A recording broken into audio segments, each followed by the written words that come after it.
الحمدللہ رب العالمین والصلاة والسلام علی سید الانبیاء والمرسلین قال اللہ تعالی وتبارک فی القرآن المجید والفرقان الحمید فی شان حبیبہ مخبرا وآمرا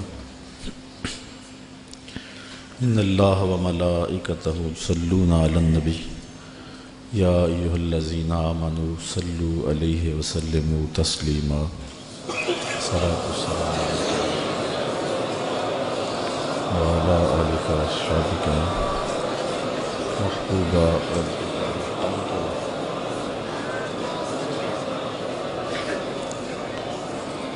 حمد و ثنا کے بعد عالی مرتبت علماء کرام، مبلغین، سامعین، سامعات، السلام علیکم ورحمۃ اللہ وبرکاتہ۔ آج 10 محرم الحرام ہے اور یہ دن حضرت امام حسین رضی اللہ تعالی عنہ کی یادیں لے کر طلوع ہوتا ہے۔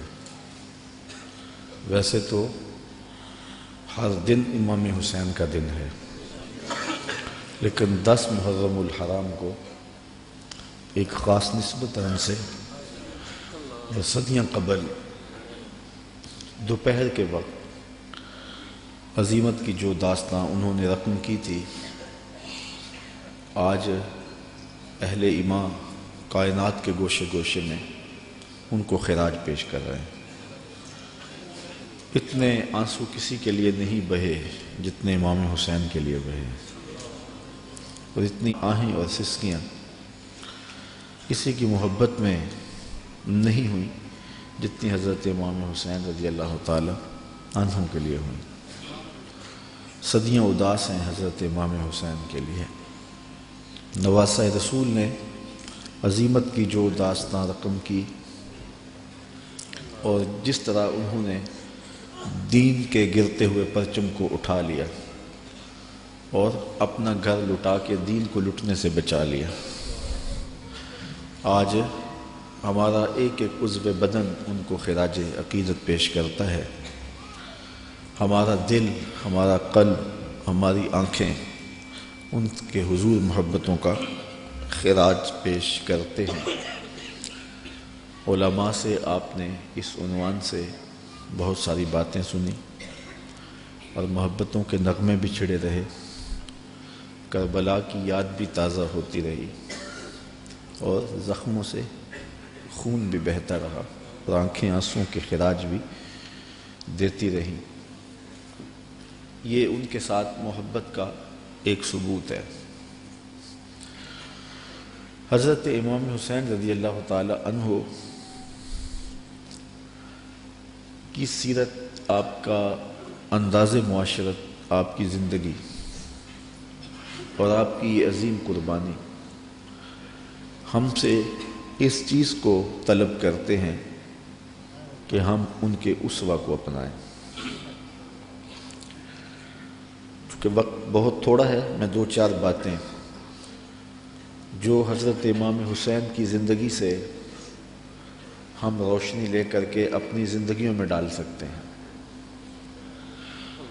رضائے الہی کا حصول یہ امام کا مطمع نظر تھا، اور اس کے لیے ان کی زندگی کی ایک ایک ساتھ گزرتی ہے۔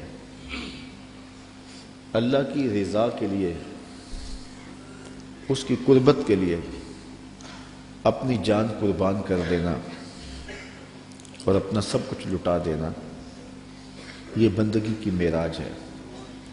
شہادت کو شہادت اس لیے کہتے ہیں کہ شہید اپنے خون سے سچائی کی گواہی دیتا ہے، اللہ کی توحید کی، اس کے دین کی گواہی دیتا ہے، اور یہ بہت اونچا منصب ہے۔ حضرت امام حسین رضی اللہ تعالی عنہ کو پہلے سے یہ معلوم تھا کہ وہ شہید کر دیے جائیں گے۔ آپ کے پورے خاندان کو اس بات کا علم تھا، حضور کی زبان سے یہ بات خاندان میں پہنچی تھی، لیکن کسی ایک نے بھی آ کے حضور سے نہیں کہا کہ حضور دعا کر دیں یہ مصیبت ٹل جائے اور کربلا میں جو مشکلات آنے والی ہیں جن کی خبر دی جا رہی ہے وہ مشکلات ان پر نہ آئیں۔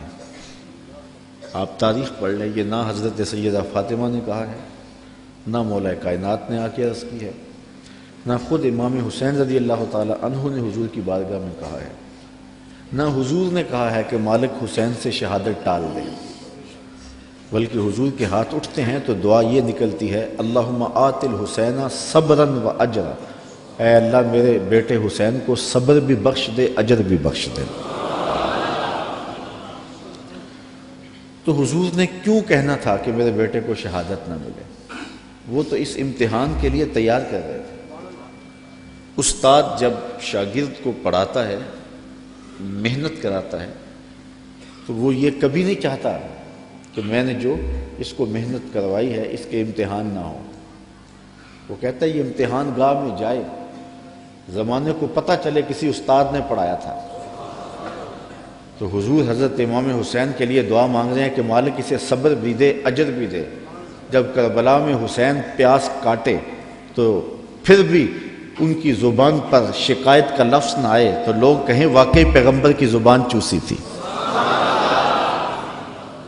حضرت امام حسین واقعی حضور کے کندھوں پہ کھیلے تھے، حضور نے ایسے ہی اپنا بیٹا قرار نہیں دیا تھا۔ اور یہ صبر کا امتحان تھا جو حضرت امام حسین رضی اللہ تعالیٰ عنہ نے دیا، ورنہ اگر یہ چاہتے تو فرات چھلک کے آپ کے قدموں میں آ کے سلامی نہ کرتے۔ یہ تو حوض کوثر کے وارث کے نواسے ہیں، ایڑیاں رگڑتے تو چشمے نہ پھوٹتے۔ یہ تو رب کی تقدیر کو مانے بیٹھے تھے، یہ تو اس امتحان میں کامیابی کے لیے دعا گو تھے کہ مالک ہمیں استقامت نصیب کرو۔ امام زہری کہتے ہیں کہ جب مروان کے زمانے میں حضرت امام زین العابدین کو دوبارہ گرفتار کیا گیا اور بیڑیاں پہنائی گئیں،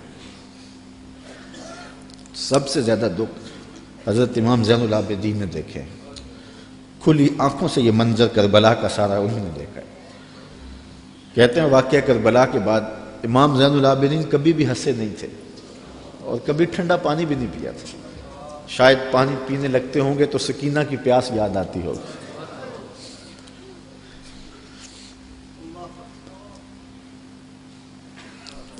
لیکن آپ کے ہاتھوں میں ہاتھ کڑیاں ڈال لی گئی اور قید میں ڈال دیا گیا۔ امام زہری کہتے ہیں کہ میں نے جو ہی امام کو دیکھا تو امام زہری رو پڑے۔ امام زین العابدین نے کہا زہری رو کیوں رہے ہو؟ میں نے کہا حضرت آپ کے ان ہاتھوں میں ہاتھ کڑیاں ہیں، پیغمبر زادے ہو، دنیا کو دین دیا ہے، اور آج آپ کے ہاتھ میں ہاتھ کڑیاں ہیں۔ بے مروت بے وفا تیرا بھی کیا افسانہ ہے، جس نے اپنی ہی شمع کو گل کیا تو وہ پروانہ ہے۔ تو کہا یہ لوگ کتنے ظالم ہیں جنہوں نے آپ کے ہاتھوں میں ہتھ کڑیاں ڈالی۔ اور امام زہری کا دل پھٹتا جا رہا ہے۔ امام زین العابدین فرمانے لگے زہری پریشان ہونے کی ضرورت نہیں، ہم تو اس کی تقدیر کے اوپر راضی ہیں، ورنہ یہ زنجیریں کیا ہیں، آپ نے جھٹکا دیا زنجیریں ٹوٹ گئیں۔ کہا یہ ہمارے لیے نہیں ہے۔ تو یہ کربلا کی مشکلیں ٹل جاتی ہیں اگر حضرت امام چاہتے، لیکن انہوں نے تو مشکل کو سہ کے اور قربانیاں دے کے عظیمت کی داستان رقم کرنی تھی، اور وہ زمانے نے دیکھا۔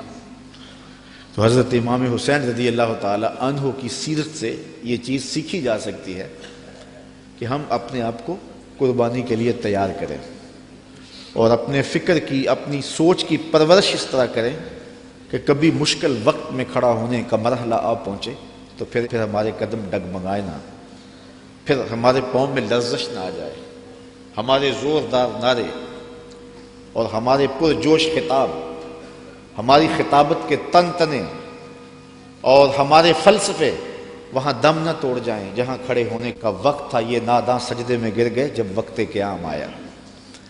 تو ہم نے اپنی پرورش حضرت امام حسین رضی اللہ تعالی عنہ کی اس فکر کی روشنی میں کرنی ہے، تاکہ اگر کوئی ایسا وقت آن پہنچے تو پھر ہمارے قدم اکھڑنے نہ پائیں۔ حضرت امام حسین رضی اللہ تعالی عنہ نے یزید کی بیعت سے انکار کیا،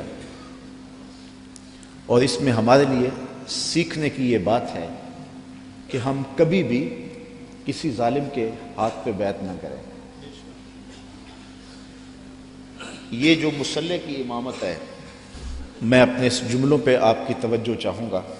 یہ جو مصلی کی امامت ہے، یہ امامت صغرا ہے، چھوٹی امامت ہے، اور یہ تخت و تاج کی امامت جو ہے یہ امامت کبریٰ ہے، بڑی امامت ہے۔ ہم چھوٹی امامت کے بارے میں تو اتنے حساس ہیں کہ اگر کسی کے پاؤں کی انگلیاں بھی اٹھ جائیں تو ہم اس کے پیچھے کہتے نماز نہیں ہوگی۔ اگر کسی شخص کی داڑھی کا سائز چھوٹا ہو تو ہم اس پہ احتیاط کرتے ہیں کہ اس کے پیچھے نماز واجب الاعادہ ہے۔ تو یہاں تو داڑھی کا سائز اور انگلیوں کا لگنا اور اٹھنا بھی دیکھتے ہیں کہ نماز ہے، تو امامت صغرا میں ہماری یہ احتیاط ہے، اور جہاں امامت کبریٰ کا معاملہ آئے وہاں آنکھیں بند کر کے بیٹھ جائیں۔ تو ہمیں سوچنا ہوگا، حضرت امام حسین رضی اللہ تعالی عنہ نے فرمایا تھا وَمِثْلُنَا لَا يُبَايِعُ، یہ نہیں کہا تھا کہ میں یزید کی بیعت نہیں کرتا، کہا میرے جیسا شخص یزید کی بیعت کر کیسے سکتا ہے۔ یزید فاسق مولن تھا، یزید شراب پیتا تھا، مسلمانوں کا قاتل تھا، فاجر تھا، اور امام حسین رضی اللہ تعالی عنہ کی پرورش آغوش نبوت میں ہوئی تھی۔ تو یزید کے ناپاک ہاتھ میں امام کا ہاتھ کیسے آ سکتا تھا؟ اور ابھی حضرت کہہ رہے تھے کہ لوگ سر بچانے کے لیے ہاتھ دے دیتے ہیں، اور امام نے ہاتھ بچانے کے لیے سر دے دیا۔ اور تاریخ کربلا کی پڑھیں، آپ کو نیزوں کے اوپر سر نظر آئیں گے، آپ کو گھوڑوں کی ٹاپوں پہ روندے جانے والے لاشوں کا تذکرہ ملے گا، لیکن امام کے ہاتھوں کا ذکر آپ کو کہیں نہیں ملے گا۔ امام کا سر نیزے کی نوک پہ تھا، لاشیں گھوڑوں نے رون دیے، امام کے ہاتھ کدھر گئے؟ شاید قدرت نے اٹھا لیے ہوں کہ کوئی یزیدی امام کا کٹا ہوا ہاتھ نہ اٹھا لے، اور پھر یزید اس ہاتھ کو اپنے ہاتھ میں ڈال کر کے کہے چلو اس طرح ہی صحیح، امام کا ہاتھ تو میرے ہاتھ میں آ گیا۔ امام کی عظمت کا پہرا رب نے دیا، اور ان کی آبرو کا پہرا رب نے دیا۔ امام حسین کا کٹا ہوا ہاتھ بھی یزید کے ہاتھ میں نہیں آیا۔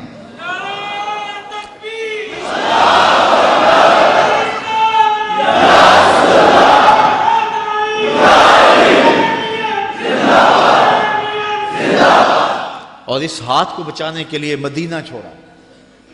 مدینہ چھوڑنا کوئی آسان تو نہیں نا، 8 دن کے لیے حاجی جاتا ہے نا، مدینے میں رہتا ہے، اور جب چھوڑتا ہے تو قیامت ٹوٹ رہی ہوتی ہے۔ کسی نے پوچھا تھا عمرے اور حج کا ماجرا، تو میں نے کہا تھا کعبۃ اللہ پہ پہلی نظر مشکل ہے اور روضہ رسول پہ آخری نظر مشکل ہے۔ تو 8 دن رہنے کے بعد وہاں سے پلٹنا قیامت ہوتا ہے، اور جس نے زندگی مدینے میں گزاری ہے، جو پیدا مدینے میں ہوا، جس کے گھر کا دروازہ مسجد نبوی کے اندر کھلتا، جس کا مسکن اور مولد مدینہ ہو۔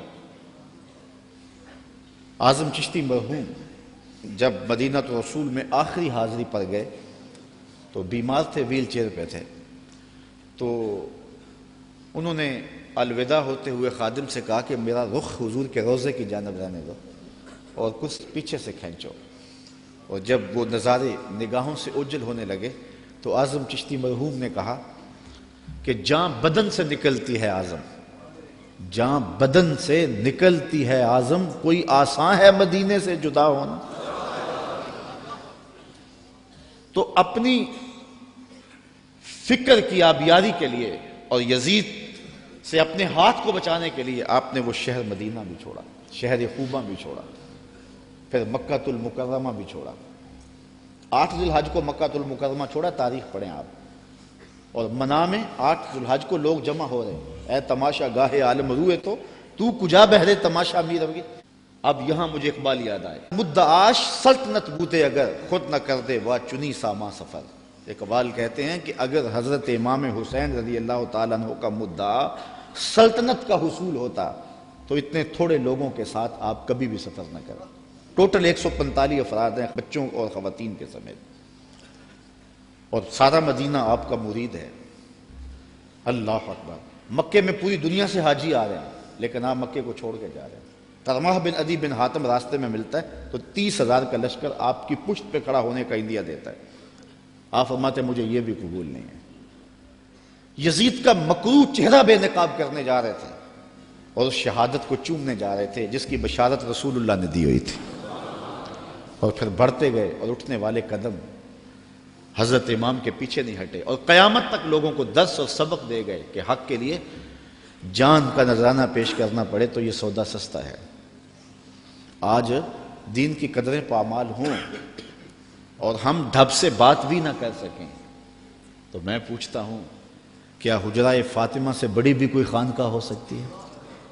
کیا حسین ابن علی سے بڑا بھی کوئی سجادہ نشین ہو سکتا ہے؟ تو جب انہوں نے حق کے لیے اپنا سب کچھ لٹا دیا تو مجھے اور آپ کو اپنی زندگی کی ایک ایک ساتھ کو دین کے لیے پیش کر دینا ہوگا۔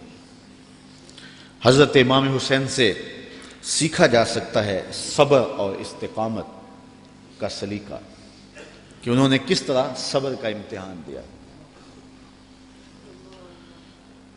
57-58 سال کی عمر کا شخص ہو اور اس کو یہاں سے چل کے باہر وضو خانوں تک 3 سے 4 مرتبہ جانا پڑے تو سانس پھول جائے گی، اور حضرت امام حسین ایک بار نہیں گئے، 71 بار لاشیں لینے گئے،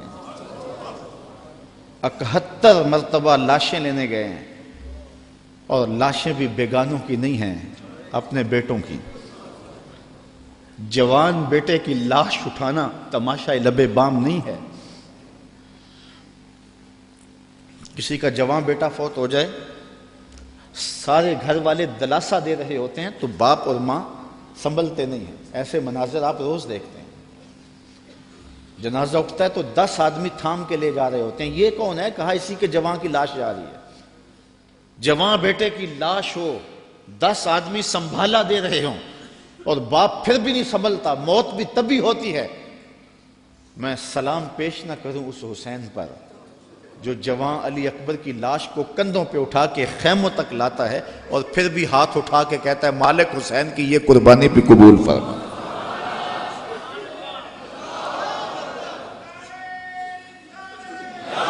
اتنے دکھ تو کو ہمالیہ پہ آتے تو اس کا پتا بھی پانی ہو جاتا، وہ بھی برداشت نہ کر پاتا۔ ابن راشد یہ کربلا کے واقعات کا چشمدید گواہ اور راوی ہے۔ وہ لکھتا ہے کہ میں خود کھڑا تھا اور میں نے حضرت امام عالی مقام رضی اللہ تعالیٰ عنہ کو دیکھا کہ انہوں نے اپنے سینے سے ایک جوان کی لاش کو لپٹایا ہوا ہے اور مقتل سے خیموں کی جانب آ رہے ہیں، اور وہ جوان اتنا قد آور ہے کہ اس کے باوجود اس کے پاؤں زمین پہ گھسیٹ رہے ہیں، اور مقتل سے لے کر کے خیموں تک ریت پر ایک لکیر بن رہی ہے۔ تو میں پہچانتا نہیں تھا اس شخص کو، وہ نوجوان کون ہے؟ تو میں نے کسی سے پوچھا، میں نے کہا یہ نوجوان کون ہے جس کو امام اٹھا کے لے جا رہے ہیں؟ کہا یہ امام حسن کا بیٹا قاسم بن حسن ہے۔ وہ منظر بھی زمانے نے دیکھا، 6 ماہ کا اصغر ہے اور حضرت امام ہاتھوں پہ لے کے فرات کے کنارے پہ کھڑے ہیں۔ یہ تمام حجت تھی، پانی کے محتاج نہیں تھے، کوثر چھلک کے قدموں میں سلامی دینے آتا۔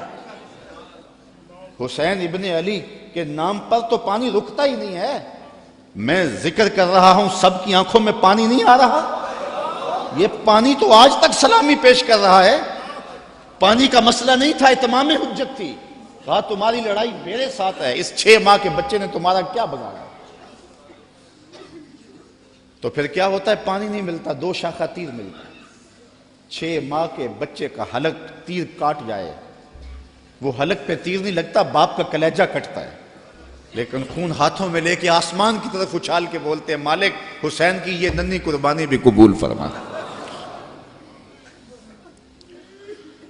71 لاشیں لائن میں پڑے ہوئے۔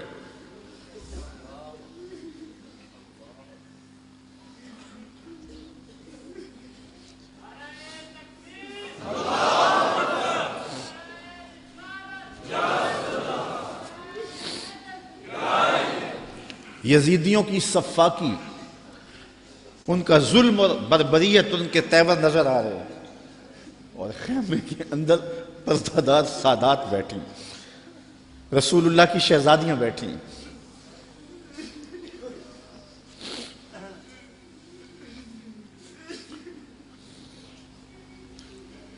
ان کا کیا دکھ ہوگا جو امام کے کلیجے میں ہوگا۔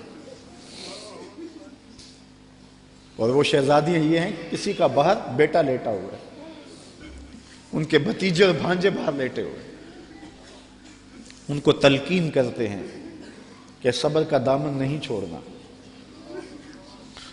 اور امام گھوڑے کی زین پہ سوار ہوتے ہیں۔ بانک پن ایسا ہے جس ڈھب سے کوئی مقتل میں گیا وہ شان سلامت رہتی۔ زمانے نے دیکھا 71 لاشیں اٹھا کے خیموں تک لانے والا حسین جب گھوڑے پہ آتا ہے تو اشقیاء کی صف میں کھلبلی مچ جاتی ہے، آواز آ رہی ہے یہ کون ذی وقار ہے، بلا کا شاہ سوار ہے، لباس ہے پھٹا ہوا غبار سے اٹا ہوا، تمام جسم نازنی چھدا ہوا کٹا ہوا، پھر بھی ہے ڈٹا ہوا، یہ نبی کا نور عین ہے، یہ بال یقین حسین ہے۔ اللہ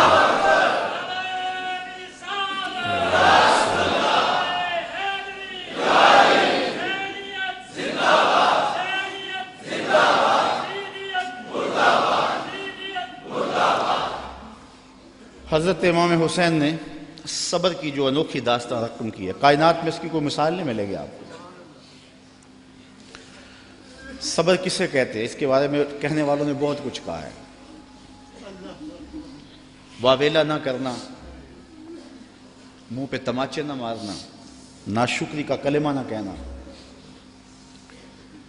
اعضاء کا ایسا اضطراب کہ جو شریعت میں نامحمود ہو اس کا سرزد نہ ہونا، صبر کے بڑے مفاہیم ہیں۔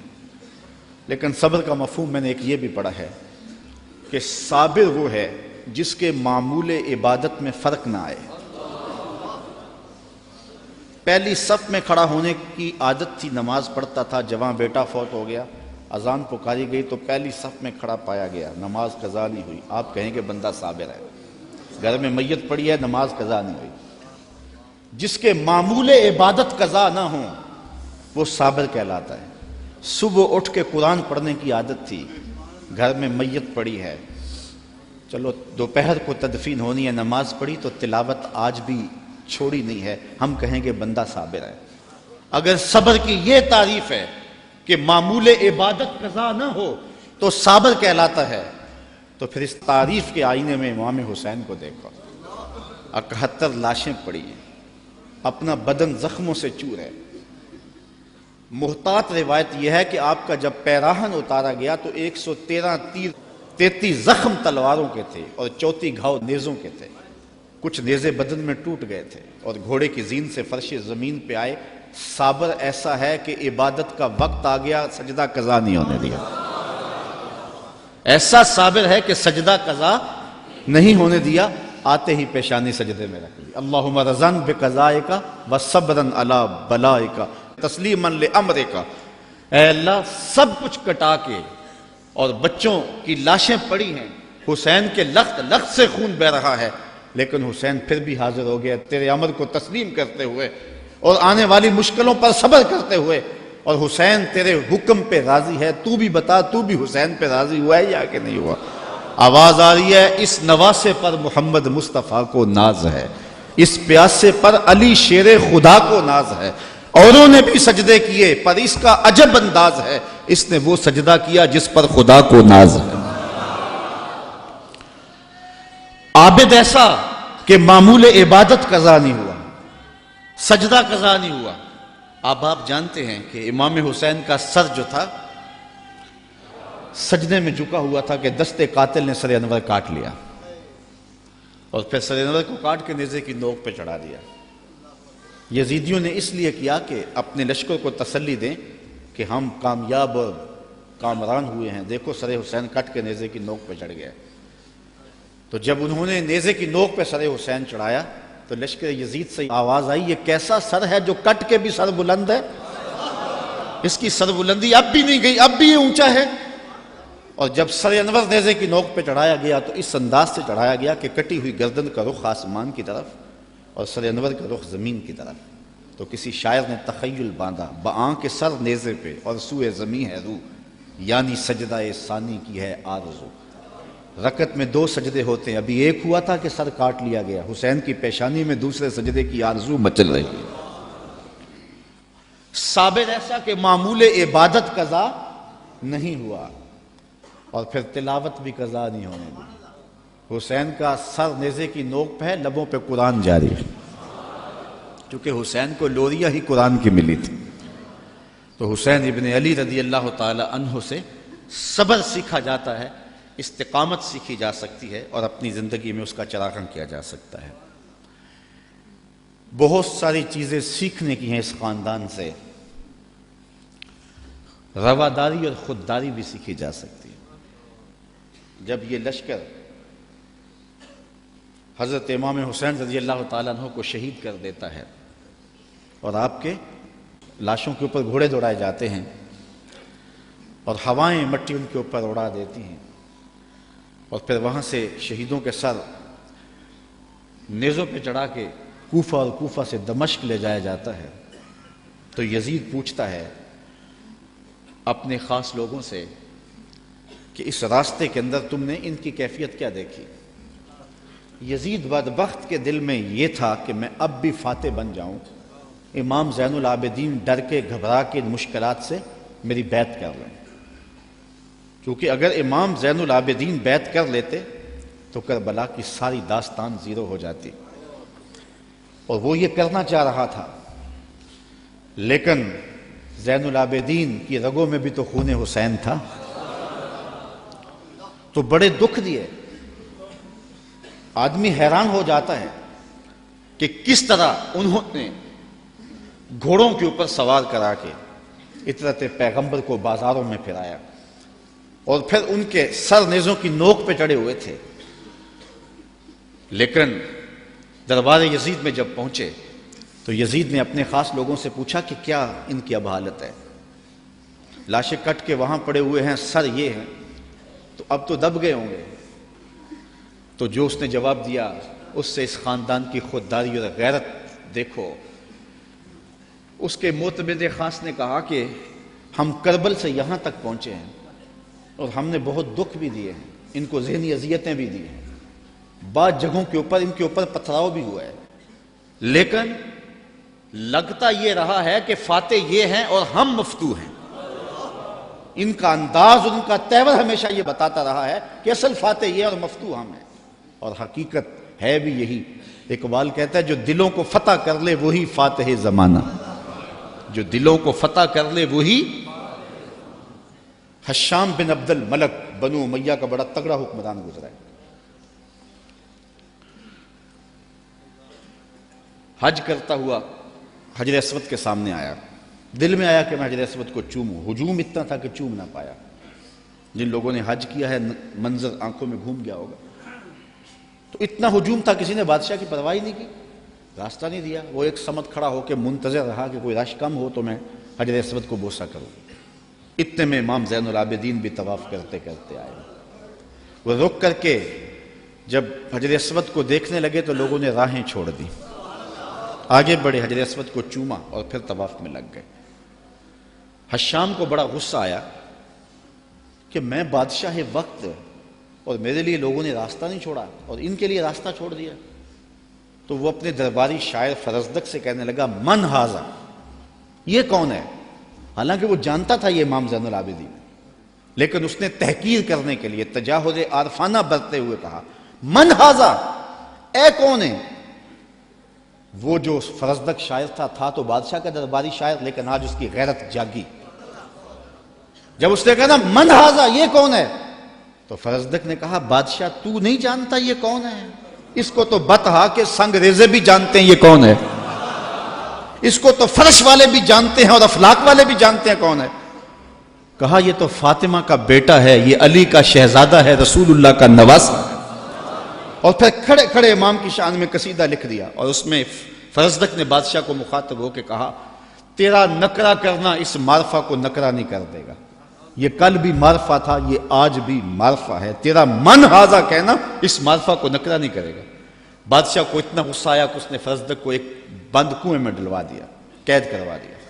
امام کو پتہ چلا تو انہوں نے اشرفیوں کی ایک تھیلی بطور جو ہے وہ محبت فرزدق کے پاس بھیجی، اس نے چوم کے آنکھوں سے لگائی اور خادم کے ہاتھ میں واپس کرتے ہوئے کہا کہ امام سے کہنا، میرا سلام دینا، کہنا ان ٹگوں کے لیے بادشاہوں کی نوکری کی ہے ساری زندگی، اور یہ جو میں نے قصیدہ لکھا ہے پیسوں کے لیے نہیں کیا، اشرفیوں کے لیے نہیں لکھا، آپ کے نانے کی شفاعت کے لیے لکھا ہے۔ جو دلوں کو فتح کر لے وہی فاتح زمانہ۔ آپ پورا شہر ڈھونڈ لیں، آپ کو شمر نام کا شخص نہیں ملے گا، آپ کو خولی نام کا شخص نہیں ملے گا، آپ کو ابن زیاد نام کا شخص نہیں ملے گا، آپ کو یزید نام کا شخص نہیں ملے گا۔ اور اگر آپ ڈھونڈنے نکلے، دور کیا جانا، اسی محفل سے ڈھونڈ لے، ہزاروں علی کے نام کے ہوں گے، ہزاروں حسین کے نام کے ہوں گے، شبیر کے نام کے ہوں گے، اور کتنی تجھے محبتیں اے فراز چاہیے، ماؤں نے تیرے نام پہ بچوں کے نام رکھ دیے۔ جو دلوں کو فتح کر لے وہی فاتح زمانہ۔ تو حضرت امام حسین رضی اللہ تعالی عنہ کے خانوادے کا جو ترہ ہے اور خودداری کا جو انداز ہے وہ دیکھنے کو ملا، اور کربلا سے لے کر کے مدینے تک یہ منظر ہر جگہ پہ دکھائی دیا۔ حضرت امام حسین کو کربلا میں دیکھیں یا ان کے خاندان کو کوفے کے بازاروں میں دیکھیں یا دمشق کے بازاروں میں یا دربار یزید میں دیکھیں، آپ دیکھیں گے کہ باوجود کہ یہ مظلوم ہیں، باوجود کہ ظلم و جبر کی انتہا کر دی گئی، لیکن انہوں نے اس کے جواب کے اندر کوئی شخصی وار نہیں کیا ہے۔ سارے کربلا کے واقعات کو پڑھتے جائیں، بلکہ اس واقعہ کو سمجھنے کے لیے صرف ایک واقعہ، اللہ نے مختار سقفی سے یہ کام لیا کہ اس نے قاتلان حسین کو چن چن کے مارا۔ مالک اشتر کی قیادت میں فرات کے کنارے ابن زیاد کے لشکر سے لڑائی تھی، اللہ نے مالک اشتر کو فتح دی اور یزیدی بھاگ کھڑے ہوئے، کچھ قتل کر دیے گئے، کچھ بھاگ گئے، کچھ پکڑ لیے گئے۔ ابن زیاد بھی بھاگ کر کے ایک سمت رخ کر جاتا ہے کہ میں ان لوگوں کی دست برد سے دور ہو جاؤں، اور اپنے گھوڑے کو ایڑ لگائی اور تیزی سے سرپٹ گھوڑا دوڑا رہا ہے۔ ادھر پیاس کی شدت ہے، زبان کانٹا ہو گئی، حل خشک ہو گیا۔ صحرا کے اندر لگا ہوئے خیمہ دکھائی دیا، سوچا کہ اس خیمے والے سے جلدی سے رک کر کے پانی کے 2 گھونٹ لے لوں اور پھر آگے بڑھ جاؤں گا۔ گھوڑے سے اترا، خیمے کا پردہ سرکایا، دیکھا کہ امام زین العابدین عبادت کر رہے ہیں۔ امام زین العابدین کبھی مدینہ سے باہر نکل کے صحراؤں میں خیمہ گاڑ لیتے، مہینہ مہینہ گزارتے۔ یہ کسی ایسی جگہ پہ خیمہ گاڑے عبادت میں مصروف تھے، قرآن کی تلاوت کر رہے تھے۔ اس نے سرکایا پردہ تو دیکھا امام ہے، غیرت ہوتی تو ایک پانی کا گھونٹ بھی نہ مانگتا، لیکن مرتا تھا کیا کرتا۔ اس نے کہا حضرت مجھے پانی دیجیے۔ امام نے نظر اٹھا کے دیکھا، پھر دونوں ہاتھوں سے پیالہ بھرا اور ابن زیاد کو دیا۔ اس نے پانی پیا، پیاس زیادہ تھی، کہا حضرت اور دیجیے، آپ نے پھر دیا۔ اس نے پھر مانگا، آپ نے پھر دیا۔ سمجھا کہ امام نے مجھے پہچانا نہیں، اگر پہچان لیتے تو میرے منہ پہ تھپڑ مارتے، مجھے پانی نہ دیتے، میں نے جو ان کے خاندان کے ساتھ کربلا میں کیا تھا۔ تو کہنے لگا حضرت شاید آپ نے مجھے پہچانا نہیں۔ امام کی آنکھیں برسنے لگی اور فوارے چھوٹ پڑے اشکوں کے، اور آپ نے فرمایا بدبخت تجھے نہیں پہچانتا جس نے میرا گھر اجاڑ کے رکھ دیا، 6 ماہ کے عسکر کو بھی پانی نہ دیا۔ تو کہا حضرت اگر آپ پہچان گئے ہیں مجھے تو پھر مجھے 3 پیالے لبالب بھر کے کیوں دیے ہیں؟ کہا جب ہم تمہارے گھر آئے تھے جو تم نے کیا یہ تمہارے خاندان کی ریت تھی، اور آج تم ہمارے گھر آئے ہو جو میں کر رہا ہوں یہ میرے خاندان کی ریت ہے۔ نصیب اپنا اپنا، مقام اپنا اپنا، کیے جاؤ میں خارو کام اپنا اپنا۔ تو حضرت امام حسین رضی اللہ تعالی عنہ کے خاندان سے یہ سیکھنے والی چیزیں ہیں جس کو ہم اپنی زندگیوں میں داخل کر کے اپنی زندگیوں میں چراغاں کر سکتے ہیں۔ حضرت امام حسین رضی اللہ تعالی عنہ کا نام کل بھی روشن تھا، آپ کا نام آج بھی روشن ہے۔ یزید مر گیا،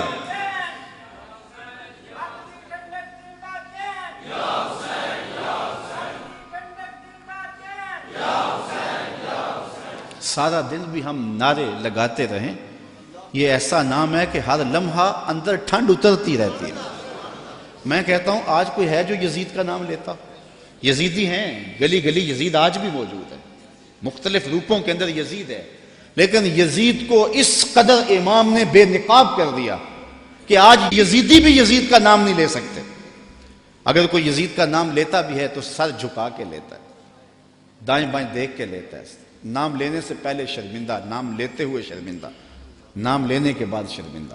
میں کہتا ہوں کیسا ہے تمہارا لیڈر جس کا نام لیتے تمہیں شرم آتی ہے، اور ہمارے لبوں پہ جب نام حسین آتا ہے سر فخر سے بلند ہو جاتا ہے۔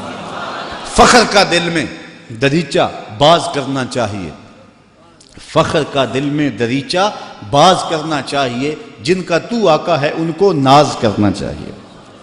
اے حسین ابن علی تم پر سلام، نازش آل نبی تم پر سلام، تم پہ لاکھوں رحمتیں لاکھوں سلام، اے شہیدان محبت کے امام۔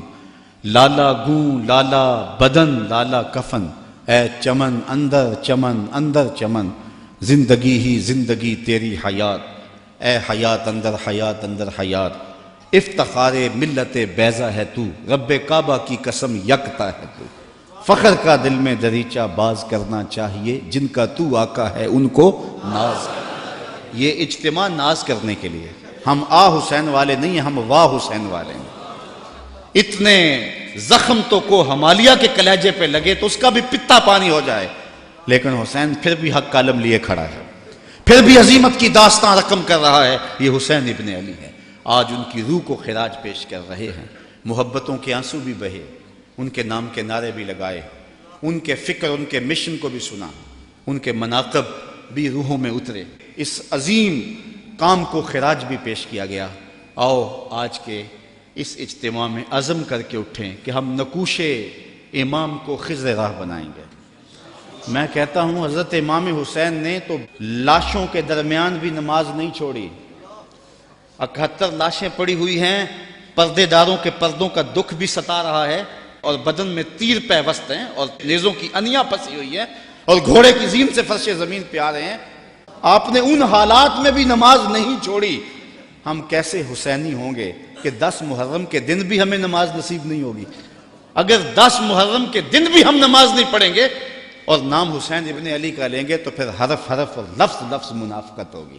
آئیے ان کا نام لیتے ہیں تو ان کے نقوش پا کو بھی خضر راہ بناتے ہیں۔ میں ایک نعرہ لگوانا چاہتا ہوں، امام کے نام کا خود لگواؤں گا، لیکن نعرہ بانکپن سے ہو، اوپر نیچے باہر ہجوم محبت ہے، تو ذرا یزیدیوں کو پتہ چل جائے کہ امام کا نام آج بھی زندہ ہے، اور محبتوں کے یہ تیور نعرہ تکبیر۔ اللہ آپ کو سلامت رکھے۔ حسین کل بھی زندہ تھا، حسین نعرہ تکبیر، نعرہ تکبیر، نعرہ رسالت، نعرہ رسالت، نعرہ رسالت، حسینیت، حسینیت، حسینیت، یزیدیت، یزیدیت۔ علامہ اقبال کا سارا فلسفہ نچوڑیں تو جو رس نکلتا ہے اس کا مصداق امام حسین بنتے ہیں۔ جوس کیا نکلتا ہے؟ کی محمد سے وفا تو نے تو ہم تیرے ہیں، یہ جہاں چیز ہے کیا لوح و قلم، پھر لوح بھی تیرے ہاتھ میں دے دیں گے، قلم بھی تجھے پکڑا دیں گے، پھر تیری تقدیر کے فیصلے کسی اور جگہ نہیں ہوں گے، بلکہ خدا بندے سے خود پوچھے گا بتا تیری رضا کیا ہے۔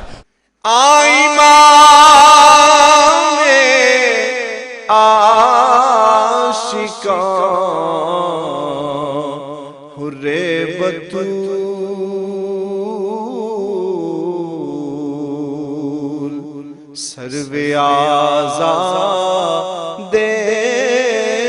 بوستان رسول، السلام